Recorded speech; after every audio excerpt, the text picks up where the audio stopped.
Okay, continuing with our discussion of the lower respiratory tract. Lots to talk about here. Remember, the alveoli are the only part of the respiratory system permeable enough to allow for gaseous exchange, and that's why this is where the circulatory system and the respiratory system meet. Really, this is the pulmonary circuit here, and the pulmonary circuit is what's absorbing oxygen from the air in our lungs, and the veins are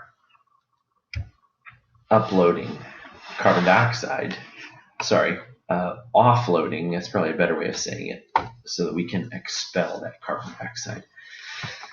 In the same way that every leaf of a tree is ultimately connected to its trunk through tiny tubes, every alveolus is connected to the trachea through these tiny tubes. So notice there's no central hollow space in your lungs. Your lungs are not hollow like a basketball. Your lungs are hollow like angel food cake. Think about bread. If you have ever baked bread, you start out with this really dense dough. And if you've made it right, in the oven it rises, right? It puffs up. Tiny little air pockets form, and it triples or quadruples in size. So imagine in your mind a time lapse of a cake rising and then falling. And that's really what's happening in your lungs. Every time you breathe in, it's not because you fill any big central cavity, but because every one of these tiny air sacs expands just a little bit. And collectively, the lungs are designed to be very elastic and soft. In the living person, they actually have the consistency of chocolate mousse, but with many, many more tiny air bubbles in it. So when you breathe in, air comes in all the way down to this level, through the bronchioles and into the alveolus. Looking at the bronchiole in a little bit more detail, we see that it has its own circulation. Even here, so close to the alveolus, the walls of the bronchioles are too thick to be able to diffuse oxygen through them. And so there is another of these examples of sort of an accessory circulatory system. The coronary circulation to the heart, the vasa vasorum in our large muscular arteries, and then these so-called bronchial veins and arteries. Those are all really very similar in that they are coming down to supply blood and nutrients to a tissue. Even though there's oxygen going through this tube, here it's already too thick to be able to nourish itself, and so we have this whole different circulation. It's a little complicated, but these bronchial veins and arteries are a part of the systemic circuit. Even though they're intertwined and surrounded with the pulmonary capillaries, which are there to do external respiration, true gaseous exchange in that pulmonary sense. Looking at the individual alveolus now, we see there are actually 3 cells. Within the alveolus, the type 1 pneumocytes are squamous epithelial cells, very thin and scaly, right? Don't think scaly like dry and brittle, but thin as you could imagine. These squamous epithelial cells are almost exactly the same as the endothelium of the blood vessel, which is what we see right here. So if I had a tiny micro endoscope and I could go down my nose, I could park that little scope eventually down here in one of the alveoli, and by turning on a light, I would quite literally see right through this membrane. Almost like the thinnest plastic wrap you could imagine. You can see right through it, and we would see blood flowing. And here is where external respiration ultimately takes place. Remember, the alveoli are the only part of the respiratory system permeable enough to allow for gaseous exchange, and capillaries are the only blood vessels permeable enough to allow for gaseous exchange. And so that's the arrangement, and that's why we see the color change. Additionally, within the alveolus is a type 2 pneumocyte. This type 2 pneumocyte, see where it is. Oh yeah, there it is, this little guy. This one secretes a slippery fluid that coats the inner surface so that the alveoli doesn't dry out, and this fluid is called surfactant, as in anti-surface tension surfactant, and it prevents the alveoli from collapsing. As tiny as these structures are, if you shouted or sneezed or coughed, you're actually at risk of slamming these shut, sort of popping them shut, and then the surface tension would keep them shut. Like a little water in a plastic bag, in a little sandwich baggie, the sides stick together. Surfactant prevents that from happening. By the way, I'm not sure if I mentioned it in class. One of my favorite radio programs is called Radio Lab. They have an excellent emotional episode, but an excellent one, about a little baby who's born super premature. 23 weeks and 6 days, as a matter of fact. Now, this story has a happy ending. You actually get to hear the little girl interviewed at the end of the show. But the point of me bringing this up right now is that the lungs are one of the last tissues to develop. And the pulmonary surfactant doesn't actually begin to be produced until, I don't know, maybe 28 or 30 weeks. And so babies born before that, these super preemies, it's a little 1-pounder, 23 weeks and 6 days. Look at that. Full term is 39 weeks. And so this baby is born, almost 4 months early. It's just remarkable. So anyway, this baby didn't have pulmonary surfactant. And so prior to the 1960s, when they invented artificial surfactant, super preemie babies like this usually didn't make it. But now we have a much higher survival rate and much better treatment for these neonates. Because right away, as soon as they're born and they begin to draw their first breath, we nebulize them, give them a nebulizer, which they begin to inhale a vapor of artificial surfactant, and it keeps the lungs inflated. So all we have to do is put them in that little incubator and let them finish cooking. Obviously, a lot more complicated than that. But anyway, that is the emergent crisis, right? With a super preemie, respiratory failure is the most immediate issue. And then you can stabilize them and get them warmed up and get some nutrition in them. And like I said, the survival rate of super preemie babies like that has really improved in large part to pulmonary surfactant. The third type of cell we find in the alveolus is called a dust cell. And these are macrophages. Of course, macrophages are part of the innate immune system, cellular components of innate immunity. And so they just recognize any germ that comes in. They don't have to be taught a specific virus or a specific germ like tuberculosis.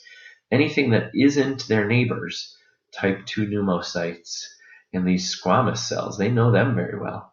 Anything else that comes in, they eat it up. So I think of it sort of like the relationship between a clownfish and an anemone, right? The anemone doesn't eat the clownfish, or vice versa. They have this mutually beneficial relationship. But if anybody else comes in the area, this guy's going to munch them up. And so in the event that a virus or a bacterium makes it all the way down here, not having been caught in the mucus of the mucociliary escalator, we have our next line of defense. And the macrophage can help to keep us from getting sick.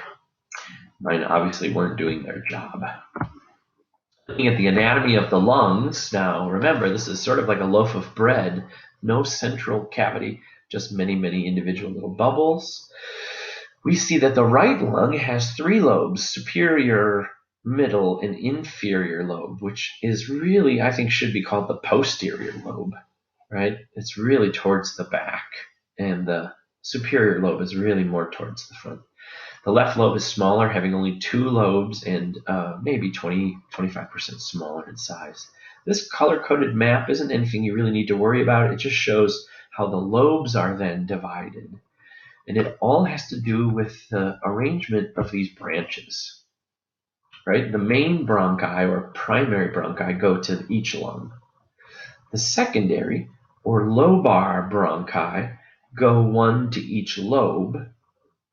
And then the tertiary bronchi are what go to these so-called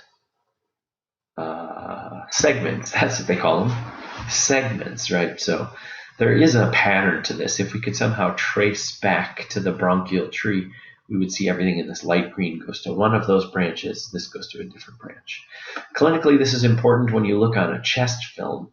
A person with some sort of consolidation, a tuberculosis or a pneumonia, sometimes you'll see very clear delineations where all that gunk has just infected one segment, or in a very severe pneumonia, maybe one entire lobe. And obviously, it's very difficult to get that out because it's all stuck in there. And the patient is at risk of becoming hypoxic because they've lost so much surface area for their external respiration.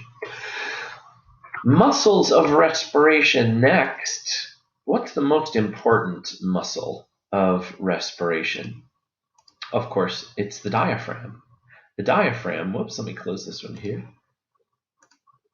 The diaphragm divides the thoracic cavity from the abdominal pelvic cavity below. And it is like a suctioned plunger stuck up underneath your liver, underneath your lungs and just above your liver and stomach. And like a plunger, when the diaphragm contracts, it lowers, it flattens out a bit, and it creates this suction. It creates this low pressure inside of the thoracic cavity, and air follows the path of least resistance in through the upper respiratory tract and then down to each of those alveoli. Can't really effectively ventilate yourself without the diaphragm, people. And we talked about this in lab. Remember, if there's a spinal cord injury at or above C5, there's a chance that the phrenic nerve can be knocked out and the diaphragm becomes paralyzed. Let's look at some of these other muscles, the sternocleidomastoids and the scalenes. These shorten and pull up on the top of the rib cage, so sort of like a hyperventilating breathing pattern, right? Sort of drawing up, really pulling to hyperinflate the lungs. The pectoralis minor, the external intercostals, these are all so-called muscles of inspiration, meaning to breathe in. Inspiration, not like, man, that makes me want to write a poem. But the pectoralis minor means to breathe in, inspire. Muscles of expiration are helping us to breathe out. So during normal quiet breathing, we only really use the external intercostals and the diaphragm. These are our main breathing muscles. So I'm looking at my cat right now. He's taking a nap on the desk next to me. And he's just using these two muscles to breathe in. He's not working. He's not huffing and puffing. Just a nice, easy, gentle rise and fall. And the thing is, for normal, quiet breathing, you only use these two muscles to breathe in. And then you just relax them and you breathe out. Right? These muscles of expiration are really only used for extra push, forceful expiration.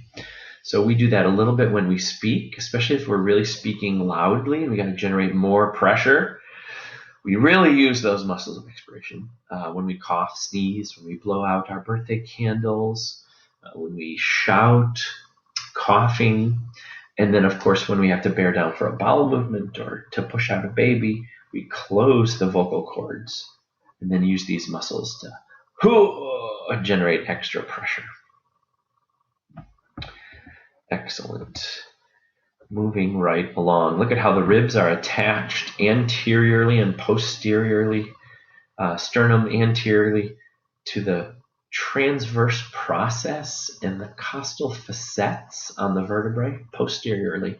And look at that. It gives us a movement we sometimes call a bucket handle movement. So when I breathe, it's those external intercostals right here that pull up one rib on the other, and then especially in very deep breathing, then ultimately pulling up on the tops of the ribs, really lifting these ones up and out with the pec minor. That allows the ribs to swing outward and thereby increasing the volume, the dimensions of the thoracic cavity. So it's not just about the diaphragm lowering, but also, especially when we take a deep breath, the rib cage really does expand, and that increase in volume causes a decrease in pressure, which of course sucks air in. And then when we relax, the bucket handle swings back down. The diaphragm rises again, the muscles go through a process called elastic recoil. And the lungs go back to their normal position, sort of like a cake collapsing if you slammed the oven door. It's a bit more complicated than that. We have to understand the function of the pleura. The pleura is to the heart. No, let me say it again. The pleura is to the lungs what the pericardium was to the heart. Right? Remember the pericardium, double-layered structure with slippery fluid in between the two layers to lower friction. That's the same thing here with the lungs. It's just called the pleura. And just like the heart, we have an outer layer called the parietal pleura, that's shown in blue, an inner layer, the visceral pleura, shown in red, and a space between, the pleural cavity, which is filled with a slippery fluid, pleural fluid. Now, in addition to preventing friction, I wouldn't want my lungs and my rib cage to rub together if I was exercising, right? That would really cause damage, maybe an adhesion, maybe pain or a callus. We don't want that. So there's a lubrication aspect to it. So I can breathe in and out. My rib cage and my lungs can easily slide past one another. But it's also true that as we breathe in, the pleura pull the lungs out and up and front to back. And what I mean is you can't stretch a fluid, right? You can't compress a liquid. You can't pack a whole bunch of water into a tiny can. You can do that with a gas because the particles are rarefied. They're far apart. So I can squeeze and compress a gas, but you can't compress a liquid. The molecules of water are already as close together as they're going to get. It's also true that you can't stretch a liquid because when you pull on that liquid, each water molecule pulls the one next to it. So here's the point. When I take a deep breath in and my rib cage moves out, then the parietal pleura moves out and it pulls on the fluid, which is not stretchable, so it moves out, and then it pulls on the visceral pleura, so it moves out, and the visceral pleura is attached to all of the outer surface of all of these little segments.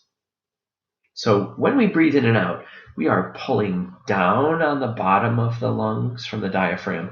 We're pulling out and up and front to back, stretching our lung on all sides because of this so-called negative intrapleural pressure, which we see here, talked about here. Intra-alveolar pressure drops because that intrapleural pressure is dropping when the diaphragm drops and the rib cage moves outward. So each alveolus increases in size. This is, of course, grossly exaggerated in this picture, right? I don't have one big alveolus. I have several million tiny ones. But this at least shows us how the alveoli is actually pulled open on all sides.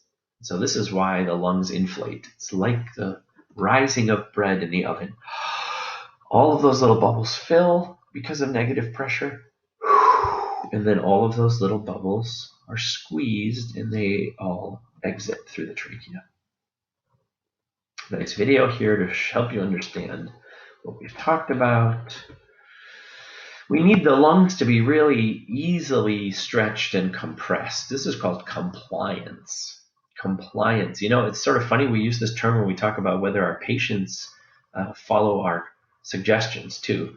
Patient was compliant to their therapeutic protocol, right? It means they were flexible, they went along with it, they did all the things the therapist asked them to do. So in a way, the alveoli have to be compliant too.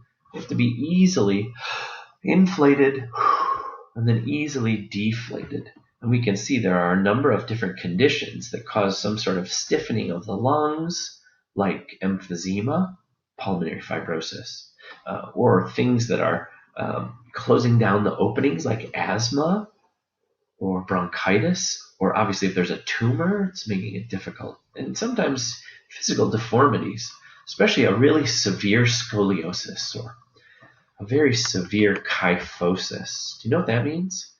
Kyphosis means sort of a hunched back. Let me show you this. Elderly lady kyphosis. This is an interesting case study.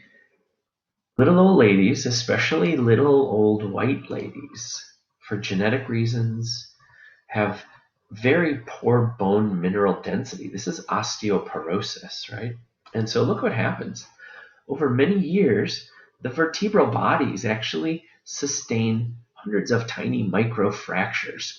And so they start to take on a much more wedged shape than a marshmallow shape that they had when they were younger. And so we see here, if we could have an x-ray, if we could have a plain film of this, we're going to see this wedging, this what we call anterior wedging of the vertebrae. This is quite a steep one right here, not really characteristic of the kyphosis that I was talking about. Maybe we see it a little bit better here in this MRI. Look at this pathological fracture. Yeah, maybe this is something different. This could be an infection or tumor. Anyway, the point I'm trying to make is, do you think that this lady can take a nice deep breath? Like, think about it. When you take a super deep breath right before you blow out your birthday candles, you stand up straight. Your vertebral muscles, the erector spinae group, really helps to pull you into a vertical position so that the front of your rib cage can open up. But this lady, because of the spinal deformity, actually has a diminished respiratory volume. So this lady is at a higher risk for pneumonia and a higher risk of cardiac issues if she became hypoxic. It's just a quick little connection there.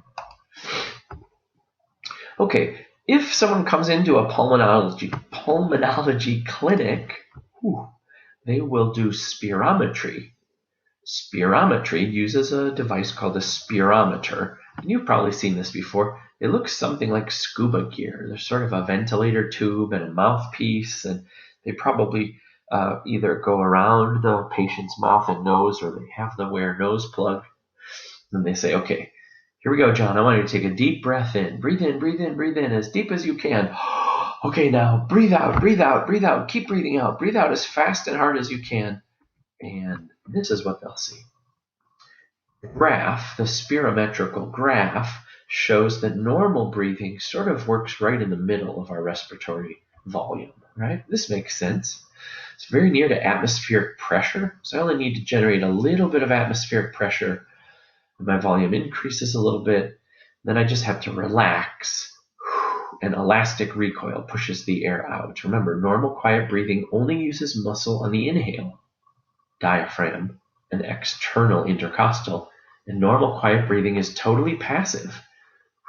Just the recoil of the ribs and the lungs pushes air out. Normal breath in and out. Okay, John, take a deep breath in, breathe in, right up to the top, and then breathe out. Back to normal. Then another normal breath in and out. Now this time, blow it out, blow it out, blow it out, blow it out as far as you can. Notice this, you cannot express or expel all of the air in your lungs. You only get down to maybe 1.5 liters left. It's called maximum expiration. This one's maximum inspiration. This thing in the middle is called tidal volume, right? This is a tsunami, right? This is normal. The tide comes in and out, tide comes in and out. Only in a few cases do we really have to take such a deep breath, right before we sneeze, or right before we shout, or right before we blow out our candles. And then this is the blowing out of the candles, right? It takes energy, it takes force to go below this dotted line, because we're getting further and further away from atmospheric pressure. And as soon as we stop, atmospheric pressure brings us right up to this level. And then we just have to use a little work from the diaphragm to get us back into our normal tidal breathing. It's not very fun, but you got to know all of this stuff. Don't worry about the numbers, but you got to know these regions. What's left at the end that we can't breathe out? Residual volume. This represents the fact that the alveoli can't and don't want to be collapsed. And then, of course, we can't compress or completely flatten our trachea and bronchi. And then all of this stuff, these are just functions of these other values. Expiratory reserve is the difference between residual and tidal volume. Inspiratory reserve is the difference between maximum inspiration and the top of tidal volume. And then look at this: inspiratory capacity, vital capacity, total lung capacity, and functional residual capacity. And yes, you do have to know that. Okay, I'm going to end this video right here, and we'll come back for Chapter 23, Part C in just a few minutes.